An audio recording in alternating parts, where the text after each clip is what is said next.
ہم نے شد مت سے اس مسئلے کو اٹھانا ہے، اور سب سے بڑا فورم اس وقت ہمارا OIC کا ہے. OIC کو فعال کرنا ہوگا. پاکستان کا بڑا اثر رسوخ ہے اس پہ، تو وہاں جہاں ان کے سٹیٹمنٹس بھی آئے ہیں، ہم عملی طور پہ کام کرنے کی ضرورت ہے. ہندوستان ایک انتہا پسند ریاست بن گئی ہے، جہاں مودی اور اس کے حواری یہ کہتے ہیں کہ یہ ہندوؤں کا اسٹیٹ ہے، یہاں کوئی مسلمان یا کوئی غیر ہندو نہیں رہ سکتا ہے. تو لہٰذا اس چیز کو دیکھتے ہوئے دنیا کو فیصلہ کرنا ہوگا کہ وہ ہندوستان کے ساتھ چلیں یا انصاف کے ساتھ. تو لہٰذا پاکستان اس وقت ایک بڑا جو ہمارے پاس گولڈن موقع ہے، گولڈن چانس ہے کہ ہم دنیا کے پاس جائیں اور ہر طبقے کو اس حوالے سے جو ہے آشکار کریں، خاص کر جو انسانی حقوق کی تنظیمیں ہیں اور جو دنیا کے اندر پارلیمنٹیرینز ہیں، جو لابی گروپس ہیں، OIC ہے، ہر ایک کو اس وقت جو ہے انوالو کرنا ہوگا. اس کے لیے یہی کاوش ہے کہ ہم سفارتی طور پہ آگے بڑھے جارحانہ انداز میں. باقی ہندوستان اس وقت مقبوضہ کشمیر میں جنگ ہار چکا ہے، اس کی 9 لاکھ فوج، اس کے مورل ڈاؤن ہے. وہ اس کو ڈائیورٹ کرنے کے لیے سیز فائر لائن پہ لوگوں کو، نہتے لوگوں کو نشانہ بنا رہے ہیں. اگر آپ دیکھیں ہندوستان کی جو 9 لاکھ فوج ہے وہ وہاں ڈاکو کہلاتی ہے، چوریوں میں ملوث ہے، وہ کسی جنگ کے قابل نہیں ہے. تو لہذا ہم نے اگر یہاں سے بھی ہم ان پہ حملہ آور ہو جائے، وہ دور بعد نہیں، دہلی سے بھی آگے بات ہے. صحیح ہے. تاہم پاکستان کبھی جنگ نہیں چاہتا تھا. ہم ڈپلومیٹک سطح پہ کام کریں اور انشاءاللہ کشمیری جو ہے چوتھی نسل کے اندر یہ منتقل ہوگی یہ تاریخ. وہ پاکستان کی طرف دیکھ رہے ہیں، وہ عالمی اداروں کی طرف دیکھ رہے ہیں، انصاف کے اداروں کی طرف دیکھ رہے ہیں. تو لہٰذا اس حوالے سے پاکستان کی ہر پولیٹیکل پارٹی نے اپنا رول ادا کرنا ہوگا. یقینی طور پر تمام پولیٹیکل پارٹیز کو رول ادا کرنا ہوگا. بہت شکریہ عبدالحمید لون صاحب، آپ نے اپنا قیمتی وقت دیا اور ہم سے گفتگو کی. جہاد صاحب، یقینی طور پر کشمیر ہمارا اہم حصہ ہے اور کشمیر بنے گا پاکستان انشاءاللہ. اس امید کے ساتھ خود کشمیری قربانیاں دے رہے ہیں اور پاکستانی قوم بھی ان کے ساتھ کھڑی ہے. تھوڑا سا آگے بڑھتے ہیں. آپ کے علم میں ہے سجاد ترین صاحب، خطے میں ایک بڑی اہم پیش رفت ہوئی ہے اور وہ ہے چین اور ایران کے درمیان جو اس وقت ایک معاہدہ ہوا ہے جسے اکنامک اینڈ سیکیورٹی پیکٹ جو ہے وہ کہا جا رہا ہے دونوں ممالک کی جانب سے.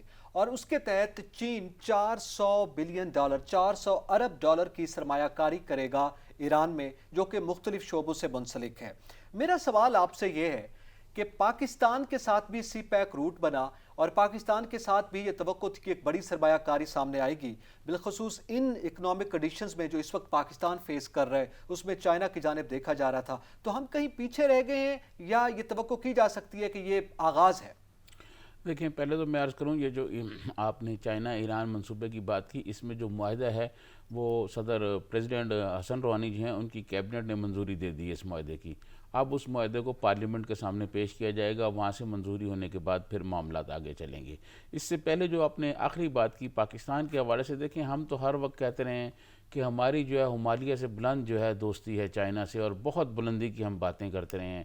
چائنا ہر مشکل وقت میں ہمارے ساتھ رہا، لیکن کیا وجہ ہے کہ چائنا نے اتنی بڑی سرمایہ کاری پاکستان میں کرنے کی بجائے وہ جا کے ایران میں کر رہا ہے؟ کیا چائنا جو ہے وہ کوئی یہ نہیں سمجھتا کہ یہاں اور جو مزید سرمایہ کاری کی ضرورت نہیں ہے؟ کیا وجہ ہے؟ اس پر ہمارے حکمرانوں کو سوچنا چاہیے. دیکھیں، ہمیں سی پیک کا معاملہ تھا اور جب یہ پی ٹی آئی کی گورنمنٹ آئی تو آپ کو یاد ہوگا کہ بہت ساری جگہوں پر یہ باتیں ہو رہی تھیں، خود حکومتی وزراء بھی کر رہے تھے، باقی لوگ بھی کر رہے تھے کہ جناب یہ سی پیک جو ہے اب بند ہو جائے گا، اس کو کلوز کر دیا جائے گا. اس اقتدار میں آنے سے پہلے آپ کو یاد ہوگا prime minister Imran Khan container پہ کھڑے ہو کے کہتے تھے کہ سی پیک کے ساتھ جو معاہدے ہوئے ہیں ہم چائنا میں، وہ سارے معاہدے جو ہیں وہ پارلیمنٹ میں پیش کیے جائیں، وہ عوام کو بتایا جائے. وہ مہنگے قرضے، انہوں نے کہا جی مہنگے قرضوں پہ یہ منصوبے شروع کیے جا رہے ہیں، یہ بہت مہنگے قرضے لیے جا رہے ہیں. تو یہ جو باتیں تھیں، میرے خیال میں یہ ساری باتیں ہونے کے بعد شاید چائنیز نے اب سمجھا کہ وہ وہاں پر جو ہے نا ان سرمایہ کاری کرے. اب چائنیز جو ہیں وہ وہاں سرمایہ کاری کرنے جا رہے ہیں. میں سمجھتا ہوں یہ ایران کے لیے تو بہت فائدہ مند ہوگی. دیکھیں، میں سمجھتا ہوں یہ 400 ارب جو آپ نے بتایا ہے یہ بہت بڑی سرمایہ کاری ہے. وہاں ایران میں نوکریاں ہوں گی، ایران ایک بہت ترقی یافتہ ملک بننے کی طرف جائے گا.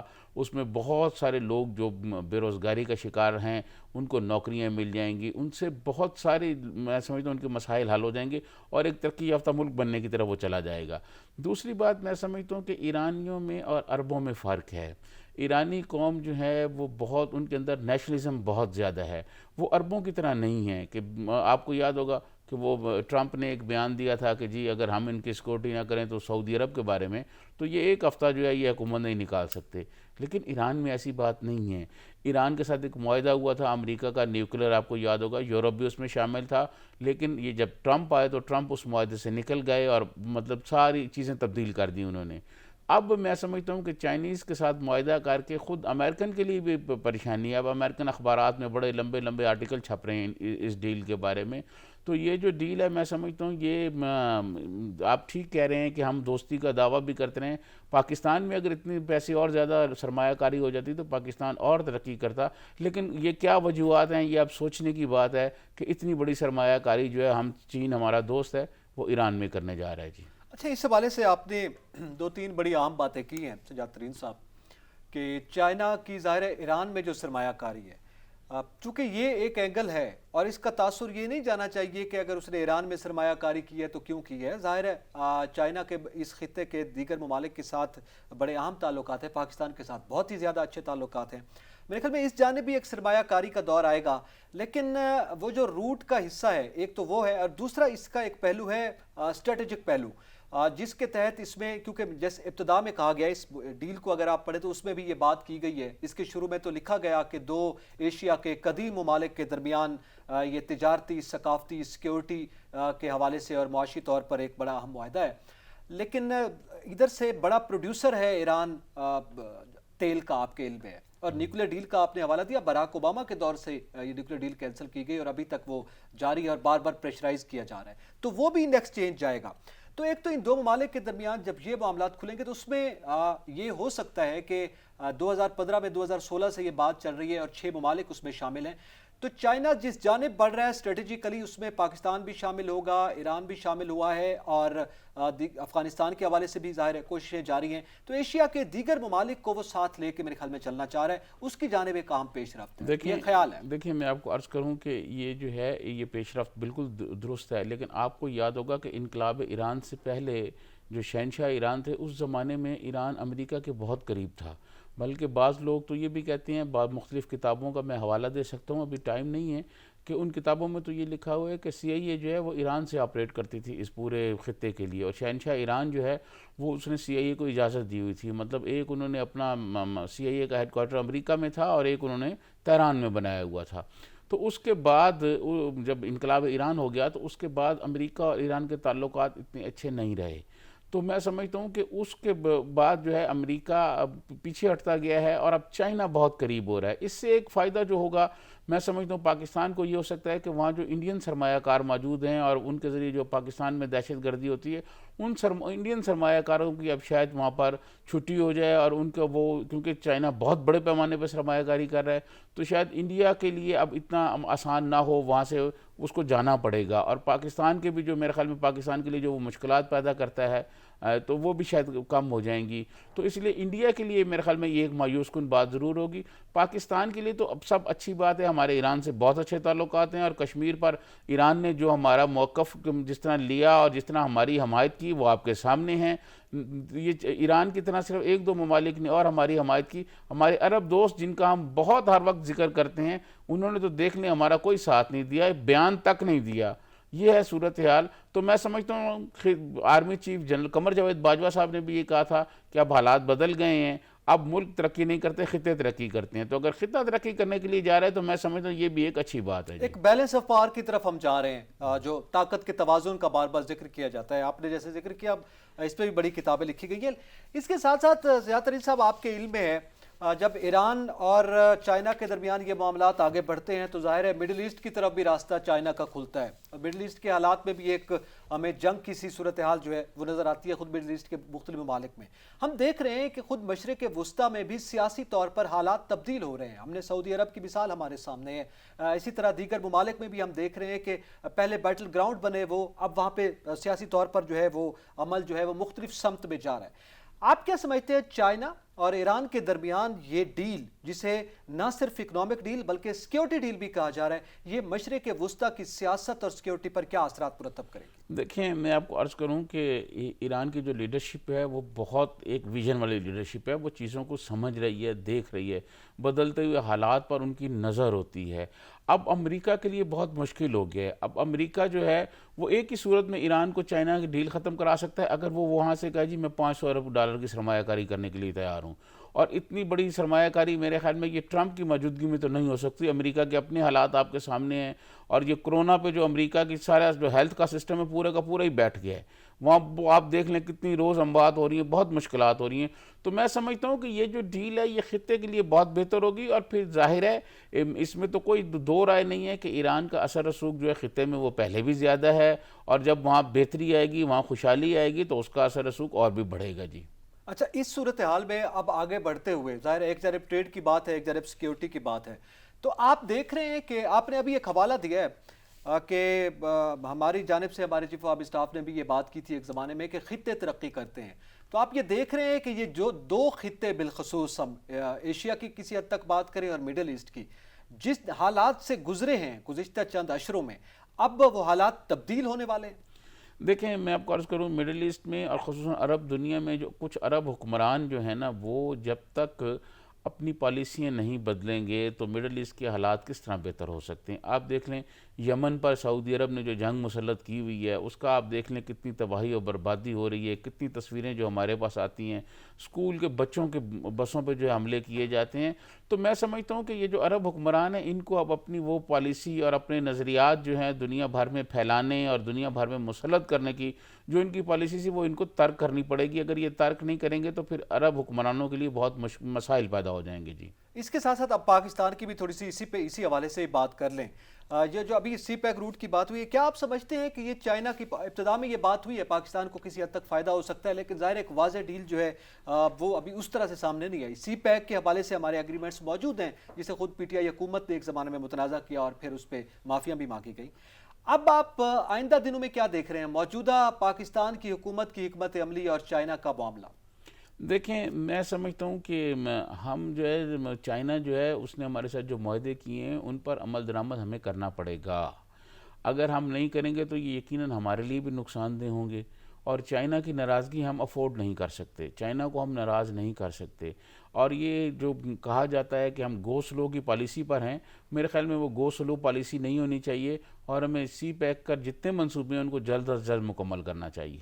اور دوسری جانب آپ نے ایک انڈیا کا بھی حوالہ دیا. لداخ پر جو صورتحال چائنا اور انڈیا کے درمیان ہوئی اور خود انڈیا مختلف ممالک کی بالخصوص امریکہ کی ماں پر جس طرح سے ریزسٹنس کر رہا ہے، تو آپ کو نظر آ رہا ہے کہ اب اس کا زور بھی ٹوٹے گا خطے میں؟ دیکھیں، میں آپ کو عرض کروں انڈیا کو تو بہت جوتے پڑے ہیں، اس میں تو کوئی شک نہیں کہ چائنا کے ہاتھوں ان کو بہت جوتے پڑے ہیں، بہت ان کو جو ہے شرمندگی اٹھانی پڑی ہے.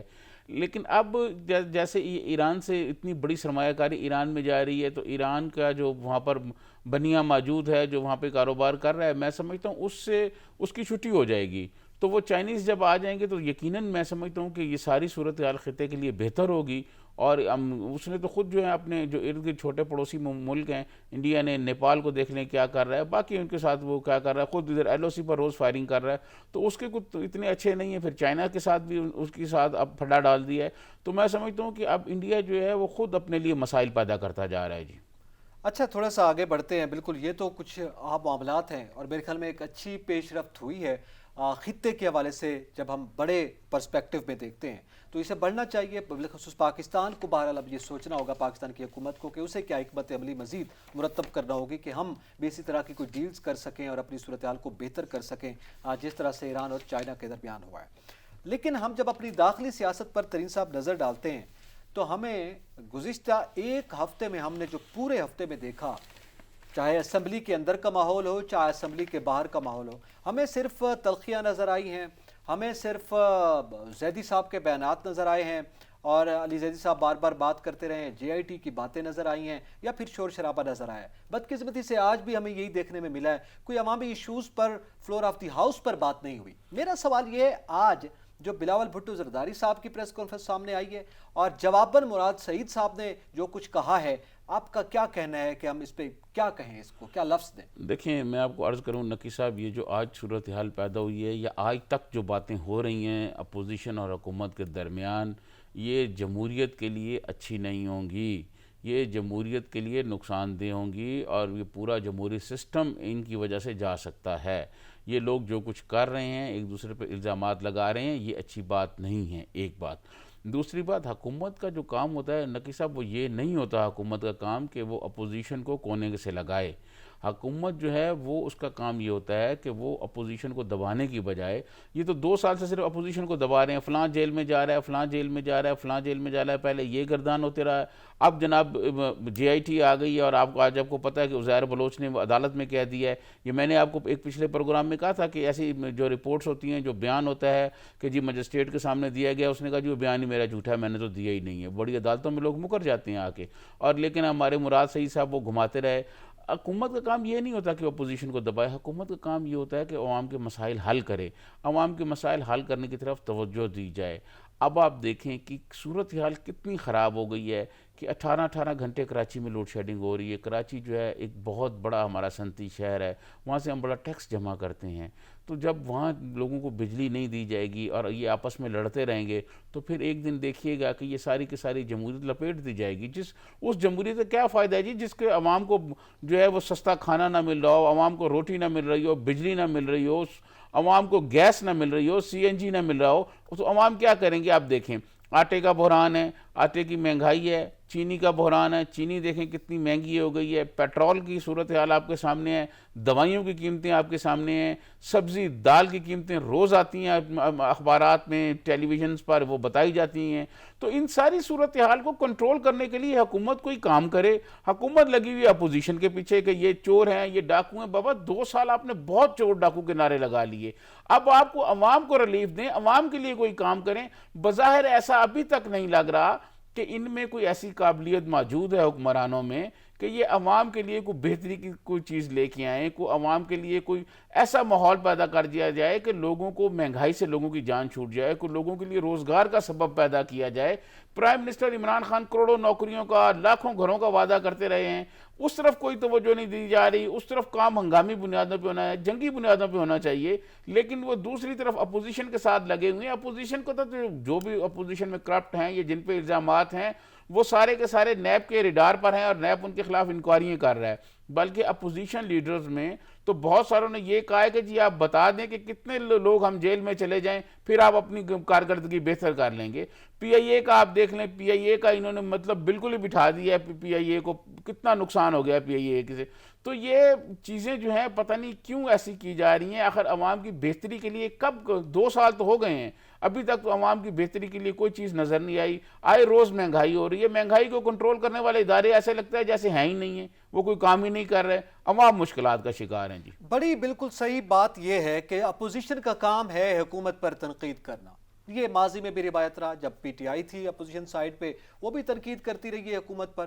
لیکن حکومت کا کام ہر بات کا میرے خیال میں جواب دینا نہیں ہے، اس بات سے میں ایگری کرتا ہوں۔ آج وفاقی وزیر مراد سعید صاحب جو ہیں وہ پھر سامنے آ گئے، تو ان سے مواصلات کی کوئی باتیں سامنے آ جاتی ہیں کہ جناب آپ نے کمیونیکیشن سیکٹر میں کیا انقلاب برپا کیا ہے، آپ عوام کے لیے کیا کچھ کر رہے ہیں۔ وہاں ظاہر ہے کتنی حد تک کتنے بے روزگار نوجوان ہیں جو اس شعبے سے وابستہ ہیں، جو اس میں کھپ سکتے ہیں، اس کے لیے آپ نے کیا کیا ہے۔ لیکن بدقسمتی سے انہوں نے صرف بلاول بھٹو زرداری کے جوابات دیے ہیں، اور وہ بھی سوال گندم جواب چنا۔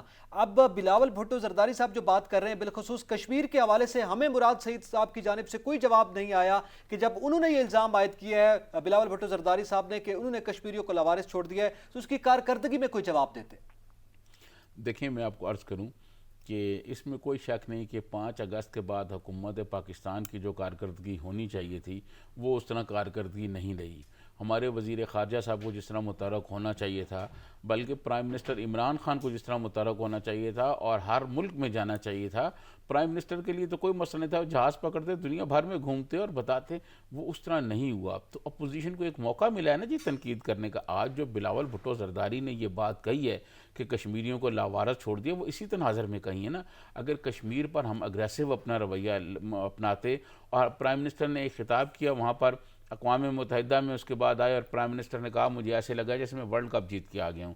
لیکن آپ نے دیکھ لیں کہ زمینی حقائق کیا ہیں کہ مودی نے وہاں جینا مشکل کر دیا ہے. 11 ماہ ہو گئے ہیں, لوگوں کو وہاں روٹی نہیں ہے, لوگ بہت مشکلات کا شکار ہیں. مقبوضہ کشمیر میں اتنی مشکلات پیدا ہو گئی ہیں لوگوں کے لیے کہ اب زندہ رہنا مشکل تو ہو حکومت گیا کے ہے. پاس جواب نہیں ہے. اور حکومت اس حوالے سے کوئی بات نہیں کر رہی, اور حکومت اپوزیشن کو چور کہہ رہی ہے, وہ اپوزیشن وہ والے کہہ رہے ہیں حکومت کو کلفٹن کہہ کا رہے بنگلہ ہیں. کس کے پیسے سے بنا یہ ہمیں پتہ ہے, یہ آپ مراد سعید صاحب کہہ رہے ہیں. دیکھیں میں سمجھتا ہوں کلفٹن کا بنگلہ یا میاں نواز شریف کی رہائش گاہ, بھائی بات یہ ہے کہ ان سب کو آپ نے پکڑا ہوا ہے, ان سب کو آپ ٹرائل کریں, آپ کورٹ میں لے جائیں اور بتائیں کہ جی یہ ان کے پیسے انہوں نے غلط رائے کمائے ہوئے ہیں.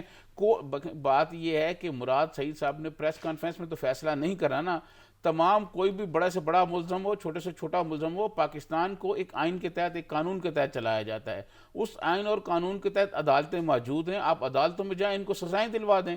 آپ یہ دیکھیں جتنے لوگ اپوزیشن کے پکڑے گئے ہیں ان کی ضمانتوں پر, جب ہم ہائی کورٹس میں اور سپریم کورٹ میں ان کی جب ضمانتیں ہوئی ہیں اور اس وقت جو ریمارکس آئے ہیں ججز کی طرف سے, وہ تو خود عدم اعتماد ہے احتساب کے نظام پر. تو پھر یہ کہنا کہ جی فلاں کے کوٹھی کیسے بنی, کلفٹن کی کیسے بنی, یا لاہور کا گھر کیسے بنا, تو بات یہ ہے کہ آپ کے پاس ثبوت ہیں تو آپ سیدھا عدالت میں جائیں, عدالت میں بتائیں کہ جناب یہ چور ہیں, یہ ان کے ثبوت ہے, اور ان کو سزا دے دیں. وہاں تو نیب کی کارکردگی آپ کو پتہ ہے. سابق چیف جسٹس آصف سعید کھوسہ صاحب نے ایک تقریب میں خطاب کرتے ہوئے کہا تھا کہ ہم جو ہے پورا ادارہ یہ سمجھتے ہیں, بطور ادارہ اس وقت وہ چیف جسٹس تھے, کہ ہم سمجھتے ہیں نیب جو ہے وہ پولیٹیکل انجینئرنگ کے لیے استعمال ہو رہا ہے. تو یہ خود ان کو دیکھنا چاہیے, یہ صرف اس وقت میڈیا کی پالیٹکس ہو رہی ہے, میڈیا میں یہ ساری سیاست چل رہی ہے, عملی طور پر کچھ نہیں ہو رہا. اپوزیشن کے پاس بھی غریب عوام کے لیے کوئی پلان نہیں ہے کہ وہ کون سا پلان ہوگا جو غربت, بے روزگاری اور مہنگائی سے جان چھٹے گی. اسی طرح حکومت کے پاس بھی کوئی پلان نہیں ہے, اور یہ میڈیا پہ آ کے صرف جو ہے سیاست چمکا رہے ہیں. ایک پریس کانفرنس ایک دن ہوگی, ایک صبح کرتا ہے, ایک شام کو کرتا ہے, عوام کو اپنی طرف لگائے ہوئے, عوام مشکلات کا شکار ہیں, لوگوں کے روزگار نہیں ہیں, لوگوں کو اور بہت ساری مشکلات ہیں.